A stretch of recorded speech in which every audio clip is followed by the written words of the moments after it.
Bonjour à tous, bienvenue sur Mac Forever. Aujourd'hui, on va s'intéresser à cette chose cachée dans un carton qui s'appelle le Drobo.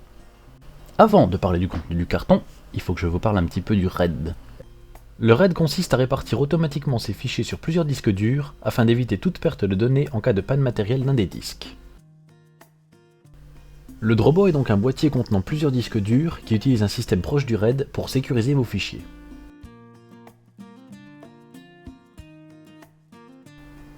Revenons-en donc au contenu du carton dans lequel est livré le Drobo. On trouve donc dans ce petit carton le manuel d'utilisation avec le CD d'installation. On trouve aussi des câbles évidemment, un câble USB, similaire à un câble d'imprimante par exemple. Le Drobo pourra donc être relié au choix à l'ordinateur en USB 2 ou en FireWire 800. Évidemment, on privilégiera le FireWire pour des questions de débit. Rapidement sur le carton, on voit que le Drobo arrive quand même très bien emballé de mousse, ce qui est important si on se le fait livrer par internet par exemple, il n'arrivera pas en miettes. On va voir plus en détail les ports disponibles à l'arrière du Drobo. Donc on a deux ports FireWire 800, ce qui veut dire qu'on pourra chaîner d'autres périphériques derrière le Drobo, un port USB 2 et l'alimentation en 12 volts. Le boîtier, on le voit, est en métal peint en noir avec une façade amovible en plastique que l'on va tout de suite retirer afin d'aller lire les petites instructions qui sont cachées à l'intérieur. Information très importante, tout disque dur que l'on insère dans le Drobo sera automatiquement effacé et formaté. Donc il ne faut surtout pas mettre un disque contenant les données qu'on veut garder. La façade avant du Drobo est en plastique, elle est juste aimantée au reste de la structure, donc on peut la retirer facilement, et à l'intérieur on trouve un autocollant avec les couleurs des diodes qui sont en regard de chaque baie et qui nous informent sur la santé du disque dur contenu dans la baie. Au fond des baies on voit bien les ports serial ATA, à gauche le cliquet qui permettra de retenir le disque, et à droite donc les fameuses diodes dont les couleurs nous informeront sur le disque contenu dans la baie.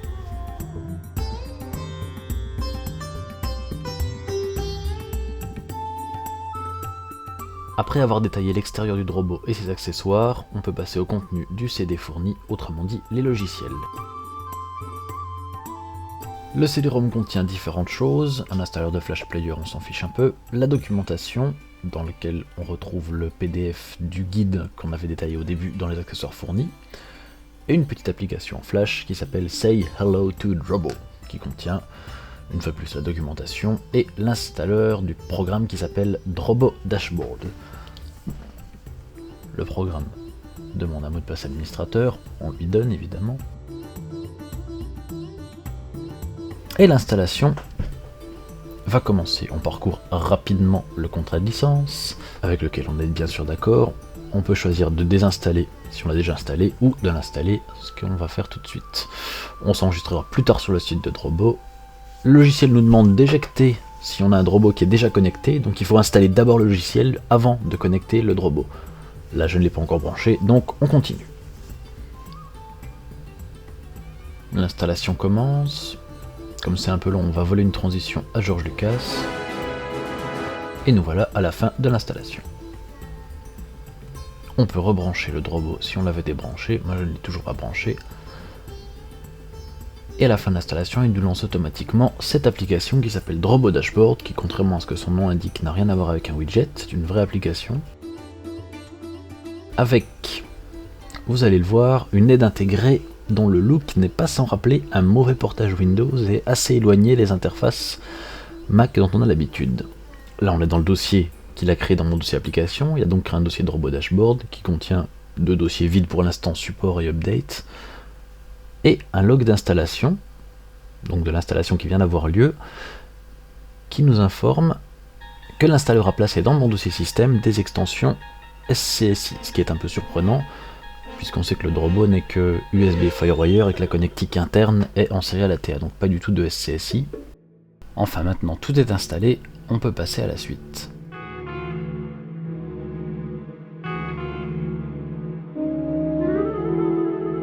On va quand même le brancher et essayer de l'allumer une fois branché à l'ordinateur mais vide, pour voir un peu ce qu'il y a à en dire avant de commencer à installer vraiment des disques dedans.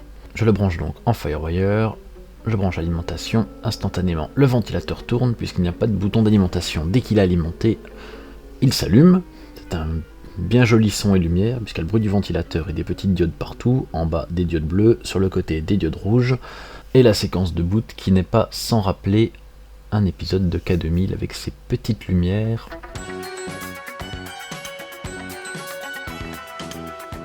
Et à droite, en regard des baies, il indique avec lumière rouge la première baie qui est vide, évidemment, dans laquelle il va vouloir qu'on installe un premier disque. Nous voici de retour sur le Mac dans les informations système, à la rubrique Firewire. On voit donc que le Drobo est bien reconnu et qu'il est bien branché en Firewire 800 jusqu'à 800 mégabits. Et étrangement, malgré l'absence de disque dur dans le Drobo, le Finder a détecté un disque dur qui n'est pas formaté. Donc on ignore pour l'instant. On va aller voir dans l'utilitaire de disque, ce qui est reconnu. Effectivement, il y a bien un disque de 2 Teraoctets qui est reconnu alors que je n'ai encore inséré aucun disque dans le Drobo. C'est assez étrange et effectivement, quelques instants plus tard, dans les informations système, on trouve bien mention d'un disque dur de 2 Teraoctets alors que le Drobo est toujours vide. Donc il y a déjà quelque chose qui se passe au niveau de la gestion du disque dans le Finder et dans le système. On va donc lancer l'application Drobo Dashboard qui nous demande si on veut chercher automatiquement au démarrage les mises à jour du firmware et du logiciel du Drobo. Première petite information du Drobo, il ne détecte pas de disque dur, ce qui est un peu normal puisqu'il n'y en a pas. On a donc un espace utilisé de 0. Et surprise, il y a une mise à jour du firmware qui est disponible sur internet et qui est trouvée automatiquement. Donc évidemment on va l'installer, on ne touche à rien pour l'instant. Le téléchargement de la mise à jour du firmware du Drobo est terminé, on redémarre donc le Drobo pour qu'il applique la mise à jour, et quelques instants plus tard, le revoilà. On va détailler un peu les contrôles avancés de l'application Drobo Dashboard. Plusieurs petites choses, on peut faire clignoter les lumières en façade du Drobo, ce qui est utile quand on en a plusieurs et qu'on cherche à savoir sur lequel on est en train de travailler. On peut paramétrer le niveau d'alerte du Drobo, c'est-à-dire les petites fenêtres en pop-up qu'on a vues tout à l'heure, qui nous avertissent tout le temps ou seulement quand il se passe quelque chose de vraiment important. Et on trouve également les informations sur la garantie qui s'appelle le Drobo Care. C'est un peu comme un Apple Care pour un Mac, et là c'est un Drobo Care, c'est la garantie du Drobo que l'on peut prolonger en ligne comme un Apple Care. Enfin, dans l'onglet Data, on trouve une représentation graphique du contenu du Drobo. Toutes les baies sont vides et la première est en rouge pour m'indiquer que c'est dans celle-ci qu'il faut insérer un disque en premier. On peut configurer le Drobo pour qu'il envoie une alerte par mail, ce qui est intéressant quand on ne travaille pas à l'endroit où se trouve le Drobo. Si par exemple le Drobo est chez soi et qu'on est au travail, ou l'inverse, on peut recevoir un mail en cas de problème.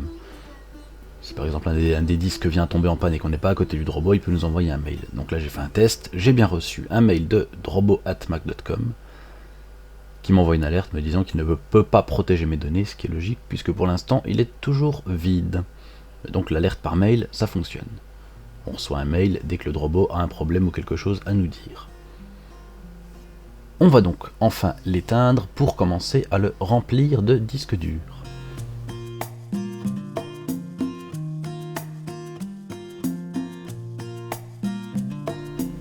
Comme on dispose de 4 baies, j'ai décidé de le remplir de 4 disques durs, tous identiques, de 1,5 Teraoctets, ce qui me fera une capacité totale de 6 Teraoctets.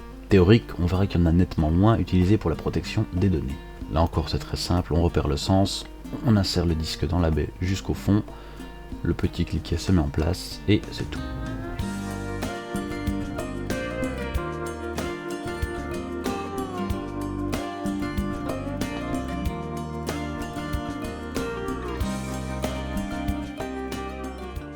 Voilà mon Drobo bien rempli, on peut donc refermer la façade, et on va l'allumer. Surprise, dans l'utilitaire de disque, il vaut maintenant 3 disques de 2 Teraoctets, ce qui ne correspond à rien du tout puisqu'il a 4 disques d'1 Tera 5. Idem dans les informations système, donc effectivement ça confirme que ce que rapporte le système n'est pas vraiment cohérent avec ce qui est physiquement en place dans le Drobo. On lance donc l'application Drobo Dashboard qui détecte les disques du Drobo qui ne sont pas formatés. On formatera plus tard. On voit donc que Drobo reconnaît bien les 4 disques durs d'1 Tera 5, mais il va s'en réserver un pour lui en cas de défaillance d'un des disques pour pouvoir reconstituer les données manquantes et donc ne m'en laisser à moi que l'équivalent des 3 restants, à savoir les 4 3,08 Teraoctets de stockage. Donc on perd l'équivalent de la capacité du plus gros disque. En l'occurrence, les 4 étant identiques, je perds l'équivalent d'un des disques qui sera en fait utilisé par Drobo en cas de défaillance pour reconstituer les données manquantes du disque défaillant. Mes données sont protégées, mes données sont pour l'instant absentes surtout. Donc on va formater. On a le choix HFS+ ou FAT32. Évidemment, je choisis HFS+ étant sur Mac, FAT32 étant plutôt un format réservé au PC et à Windows. Et là, on a quelque chose d'assez intéressant sur lequel je vais m'arrêter un peu, c'est qu'on choisit la taille du volume virtuel du Drobo. Le Drobo va mentir au système, au Finder, en lui faisant croire qu'il a un volume beaucoup plus grand que ce qui est réellement en place dans le Drobo, afin de permettre l'expansion future. C'est-à-dire que le principe du Drobo, c'est qu'on va pouvoir changer les disques durs en les remplaçant par des plus gros sans avoir à reformater. Donc on a un volume RAID sécurisé, mais évolutif. Donc moi, prévoyant d'en faire un volume de plus en plus grand à l'usage, je le formate en 16 Teraoctets, donc le Finder verra 16 Teraoctets. Le formatage n'a lieu que la première fois, même si par la suite on remplacera un des disques du Drobo par un disque de plus grosse capacité. On n'aura pas besoin de reformater par la suite. C'est tout l'intérêt du Drobo, c'est un stockage à capacité évolutive. Le formatage étant assez long, surtout avec 4 gros disques comme ça, on va une fois de plus revoler une transition à Georges Lucas. Merci Georges, le formatage est maintenant terminé. Voilà. Drobo est très fier d'avoir réussi à formater tous mes disques. Il m'a quand même mangé au passage 1,39 gigaoctets de stockage qui sont utilisés pour créer son propre système de fichiers à lui. Dans l'utilitaire de disque, on a bien un disque de 16 Teraoctets, ce qui est bien conforme à ce que j'ai formaté avant. Formaté en macOS étendu journalisé, que l'on peut sans problème afficher dans le Finder puisqu'il est monté sur le bureau, qui pour l'instant est évidemment vide, et le Finder m'indique qu'il y a bien 16 Teraoctets disponibles, ce qui n'est évidemment pas le cas. On a vu tout à l'heure qu'il y en avait 4 et quelques. Même son de cloche dans les informations système, on a un disque qui est reconnu d'une capacité de 16 Teraoctets.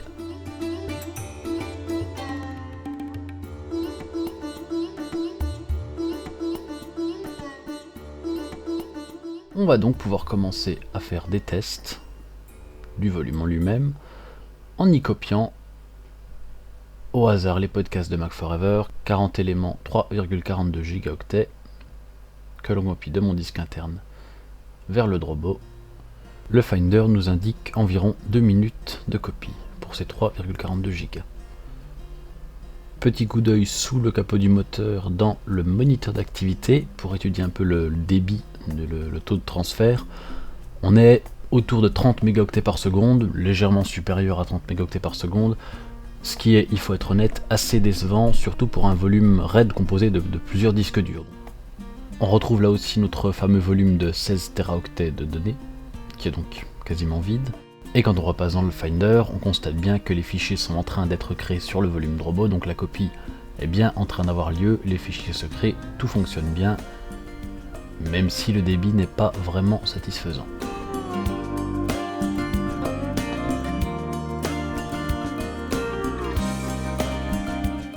Maintenant, il est temps de tester le gros argument du Drobo qui est la tolérance aux pannes. En effet, on rappelle que les données sont organisées sur les différents disques de manière à ce que si l'un des disques vient à tomber en panne, à défaillir, les fichiers ne sont pas perdus puisqu'ils sont répartis entre tous les disques du volume. On va simuler une panne de disque dur, une défaillance d'un disque. Comment on fait ça? Eh bien très simplement, le Drobo étant toujours branché, allumé et monté dans le Finder, donc connecté à l'ordinateur, on va retirer à la barbare un des disques durs. Comme vous le montre notre charmante hôtesse, le Drobo s'en rend compte immédiatement, la diode en regard du disque qu'on a retiré s'éteint, les 3 autres clignotent, bon, là on voit pas très bien, elles clignotent alternativement verte et orange, signe que le Drobo est en train de réagencer les données sur les 3 autres disques afin de se prémunir d'une future panne d'un autre des disques. Dans le Finder, ça nous donne évidemment une alerte quand on lance Drobo Dashboard, qui nous informe qu'il ne peut pas protéger nos données puisqu'il a une Data Protection in Progress, c'est-à-dire qu'il est en train de réagencer les données de manière à se prémunir contre une future panne, et pourtant le Drobo est toujours bien monté dans le Finder sur le bureau, on peut toujours accéder aux fichiers et les lancer. lire par exemple une vidéo qu'on a copiée précédemment dessus, alors qu'il est en train, pendant ce temps, de réagencer les données sur les 3 disques restants, afin de se prémunir d'une future éventuelle nouvelle panne. Le système de protection automatique qui fonctionne plutôt bien, effectivement on n'a aucune interruption de quoi que ce soit, même dans le cas de panne d'un des disques, les autres prennent le relais, le Drobo continue en tâche de fond à répartir les données pour se prémunir d'une future panne, et on peut sans problème accéder dans le Finder aux données qui sont contenues sur le Drobo.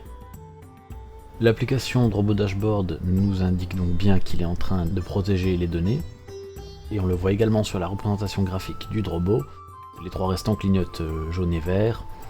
Il annonce à peu près 10 minutes de temps nécessaire à la protection des données, c'est-à-dire à la réorganisation des données sur les 3 disques, de manière à ce que la redondance soit à nouveau opérationnelle.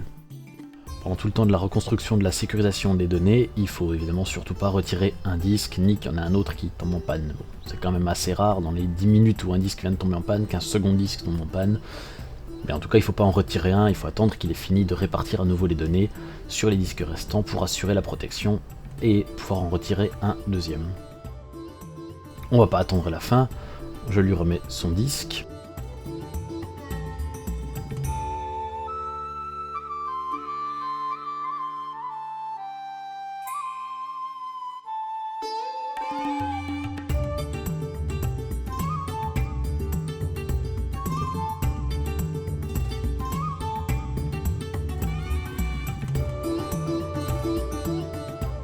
Au bout d'un moment, il devrait s'en rendre compte. Voilà, donc là, il s'en est rendu compte.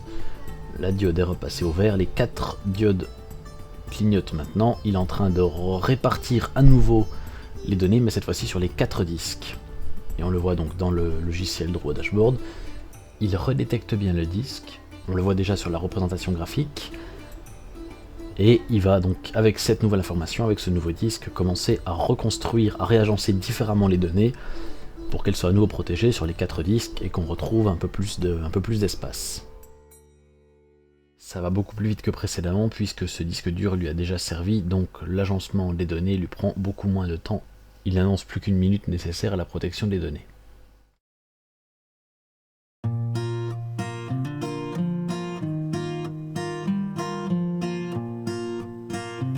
Donc on a vu qu'on peut retirer ou avoir une panne de disque sans problème, ni pour accéder aux données, ni pour la sécurisation et la reconstruction. Le Drobo s'en rend compte immédiatement, il reconstruit les données, et dès qu'on rajoute un nouveau disque, il s'en rend compte également, et il réagence une nouvelle fois les données en tenant compte du nouveau disque pour optimiser l'espace d'une part, mais surtout la sécurisation des données, afin que une défaillance d'un des disques contenus dans le Drobo ne perde ni ne détruise aucune donnée.